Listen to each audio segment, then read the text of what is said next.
राउटरचा basic configuration केलं आहे आपण आता. पण राउटरच्या बेसिक कॉन्फिगरेशन केल्यावरती जर का आपल्या देशामध्ये इलेक्ट्रिसिटी कट होणार, तर जर का हा राउटर पॉवर रिसायकल झाला तर काय होणार. फॉर एक्झाम्पल, जर का ह्याच्यावरती आम्ही कॉन्फिगरेशन केली होती आधी, ती कॉन्फिगरेशन केल्याच्या नंतर जर का त्या डिव्हाइसला पॉवर फेलियर झालं तर काय होणार. मी थोडी वेळ आधी ह्याला एक आयपी ॲड्रेस दिली होती. ही आयपी ॲड्रेस दिल्याच्या नंतर मी सगळी टेस्टिंग केली, पण ही टेस्टिंग केल्यावरती काय झालं, ते कुठंतरी सेव्ह झालं नाही. तर राउटरनी जर अशा प्रकारचा प्रश्न विचारला तर समजायचं राउटरवरती काहीही आधीची केलेली कॉन्फिगरेशन नाही. तर आता सध्याच्याला मी काय करतो, enable configure terminal host name router 1 interface gigabit 0/0 IP address अशी एक ॲड्रेस देतो 10.0.0.1 255.255.255.0 आणि त्याला मी नो शटडाऊन सांगतो. पण हे सगळं दिल्याच्या नंतर जर का परत ही जर का परत पॉवर शटडाऊन झाल्यावरती काय होणार, परत ती कॉन्फिगरेशन जाणार उडून. तर सर्वात इम्पॉर्टंट आहे ह्या कमांडला, ह्या कॉन्फिगरेशन फाईलला सेव्ह करणं. सेव्ह कसं करायचं, तुम्ही ह्या मोडवरती असायला पाहिजे. ह्या प्रॉम्प्टला आपण प्रिव्हिलेज मोड म्हणतो. ह्या प्रिव्हिलेज मोडवरती येऊन सांगायचं copy running configuration space startup configuration. तो काय विचारणार, ही फाईल आहे का, त्याला हो म्हणायचं आणि एंटर करायचं. ह्याऐवजी जर तुम्ही copy space run space start असं लिहिलं तरीही चालतंय. एखाद्या जुन्या राउटरवरती राईट असं लिहिलं तरीही चालणार. ह्या तिघ्या कमांडचं आउटपुट एकच असणार आहे. आता मी काय करतोय, राउटरवरती दोन प्रकारचे प्रॉम्प्ट्स असतात. हा माझा राउटर आहे. ह्या राउटरच्या आतमध्ये तुमच्याकडे दोन प्रकारचे प्रॉम्प्ट्स असतात. म्हणजे तुम्ही जेव्हा वर्किंग करता, राउटरवरती काम करता, तर तुम्ही रनिंग कॉन्फिगरेशन वरती काम करता. दिस इज ऑन द रॅम. म्हणजे आम्ही जो काम करणार ते रॅन्डम ऍक्सेस मेमरीवरती काम करतो. आणि रॅमचा एक फीचर हा आहे की जर का तुम्ही याला सेव्ह केलं नाही, जर तुम्ही एक वर्ड फाईल वरती काम करत आहात आणि त्या वर्ड फाईलला कंट्रोल एस केलं नाही तर ती फाईल सेव्ह होत नाही. रॅम व्हॉलेटाईल मेमरी असते. रॅम म्हणजे व्हॉलेटाईल मेमरीचा एक प्रकार आहे. म्हणजे ह्याला जोपर्यंत करंट भेटतोय, पॉवर आहे, तोपर्यंत ही मेमरी असणार. पण जर का ही फाईल तुम्हाला सेव्ह केलेली पाहिजे तर ह्या फाईलला तुम्हाला सेव्ह करावं लागते. सेव्ह कसं करायचं, फक्त सांगायचं कॉपी रन स्टार्ट. तर स्टार्ट म्हणजे आम्ही ह्याला स्टार्टअप कॉन्फिगरेशन फाईल वरती सेव्ह करतोय. म्हणजे हा राउटरचा एक एनव्ही रॅम, ह्याला आम्ही म्हणतो नॉन व्हॉलेटाईल रॅम. हा रॅमचा एक प्रकार आहे. म्हणजे ज्या वेळेस तुमचा डिव्हाइस रिस्टार्ट होणार त्याच्यानंतर ही कॉन्फिगरेशन इंटॅक्ट राहणार. ही कॉन्फिगरेशन तशीची तशीच राहणार आहे. तर आता काय करूया, आपण ही कॉन्फिगरेशन सेव्ह केली. आता मी काय करणार, आता ह्याला जाऊन रिलोड करणार, किंवा ह्याला जर ह्या प्रॉम्प्टवरती रिलोड सांगितलं तरीही तो रिलोड करून टाकणार. ह्याच्या आधीच्या प्रॅक्टिकलमध्ये जेव्हा मी कॉन्फिगरेशन दिली होती ती मी सेव्ह केली, पण ती सेव्ह नव्हती केली आणि ती कॉन्फिगरेशन उडून गेली.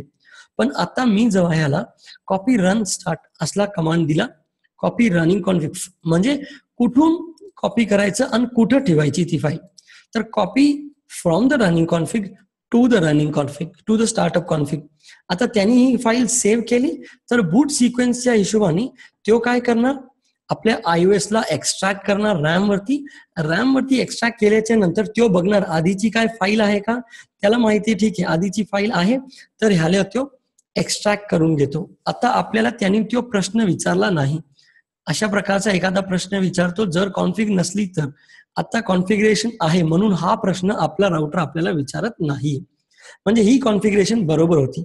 जर मी इनेबल केलं तर इनेबल वरती ह्यानी मला हा प्रॉम्प्ट दिला आणि शो आयपी इंटरफेस ब्रीफ सांगितल्याच्या नंतर माझी ॲड्रेस तशीची तशी आहे. आता समजा माझ्याकडे हा राउटर आहे, पण ह्या राउटरवरती एखादी 10-12 हजार लाईनची मी कॉन्फिगरेशन लिहिली. समजा तुमचे टेलिकॉम राउटर वगैरे असतात त्याच्यावरती ही जी कॉन्फिगरेशन फाईल असणार ती पुष्कळ असणार, लई मोठी फाईल असणार. शो रन, ह्या शो रन वरती मी माझ्या एका स्टुडंटकडे 20,000 लाईनची ही कॉन्फिगरेशन पाहिली आहे 2 आठवडे आधीच. तो युकेच्या एका टेलिकॉम प्रोव्हायडरला सपोर्ट करत होता आणि ती कॉन्फिगरेशन फाईल बरीच मोठी होती. पण तुमच्याकडे 2-3 म्हणजे वेज असतात ह्याला सेव्ह करायचे. तुम्ही एका नोटपॅड फाईल मध्ये अशी कॉन्फिगरेशन सेव्ह करू शकता किंवा एका सर्व्हरचा उपयोग करू शकता. आता तुम्हाला कोणत्या कोणत्या कंपनीमध्ये ही हे नसणार, प्रिव्हिलेज नसणार की तुम्ही ती कॉन्फिगरेशन घरीच घेऊन जाणार नाही.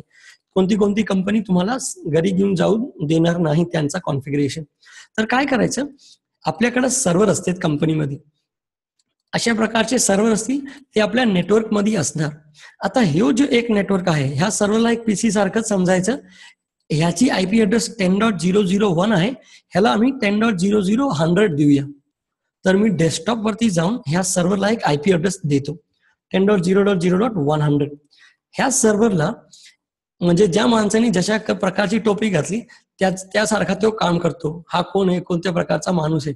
तर हा सर्व्हर माझा TFTP सर्व्हर आहे. ह्याने TFTP नावाची टोपी घातली म्हणजे हा TFTP सर्व्हर आहे. ह्याच्यावरती काय तर फाईल्स आहेत. मी सध्याच्याला हे फाईल्स डिलीट करतो का की माझ्या कामाची नाही सध्या फाईल.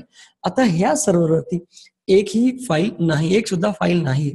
तर आपण काय करूया, ह्या राउटरवरची जी फाईल, जसं आपण आपली फाईल पेन ड्राईव्ह मध्ये कसं कॉपी करतो की जर का ती फाईल मला फार इम्पॉर्टंट आहे, माझ्या एखाद्या गर्लफ्रेंडचा फोटो बिटो आहे तर त्याला डिलीट झाली नाही पाहिजे, म्हणजे त्याला आपण त्या पेन ड्राईव्ह मध्ये टाकतो.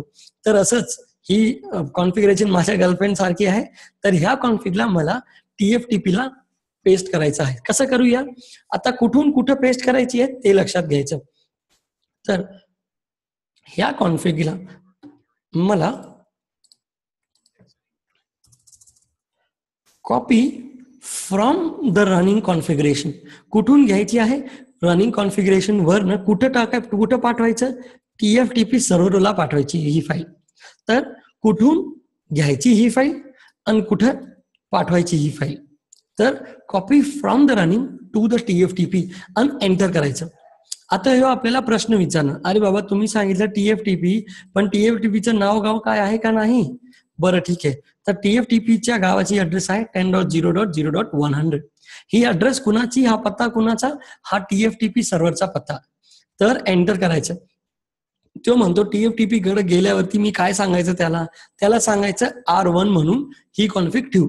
जर तुम्ही काहीही सांगितलं नाही तर हा तोच घेऊन जाणार, पण आपल्याला ते नाही, नकोय. आपल्याला पाहिजे आपली जी कॉन्फिगरेशन फाईल आहे ती या नावानं ठेवलेली पाहिजे. एंटर करायचं. आता हे काय करतोय, हे बघतोय TFTP कुठं आहे. TFTP सापडल्यानंतर ह्यानी काय केलं, ही फाईल त्याकडं पाठवून दिली. तर चला बघूया आपल्या TFTP सर्व्हरवरती. परत TFTP ला क्लिक केल्यावरती हा TFTP रिफ्रेश झाला बघा. TFTP वरती कॉन्फिगरेशन फाईल माझी पेस्ट झाली. आता समजा मला TFTP आता काय कधी कधी कसं असतंय की ह्या राउटरवरती फ्लॅश ड्राईव्ह असणार, त्या आपला iOS, समजा तुम्ही तुमचा ऑपरेटिंग सिस्टम आहे तोही बॅकअप करायला पाहिजे नाही, तर तुम्ही तुमच्या iOS लाही बॅकअप करू शकता. तर कसं iOS आपण ठेवतो कुठं, असं dir कमांड दिल्यावरती आपल्याला दाखवतो. खरं तर हे dir हा विंडोजचा कमांड आहे, पण हे परमिशन्स जे आहेत ते लिनक्सचे परमिशन्स आहेत. Directly read, write and execute अशा प्रकारचे परमिशन्स हा लिनक्स ऑपरेटिंग सिस्टम वापरतो. तर ही माझ्या राउटरवरची iOS इमेज आहे.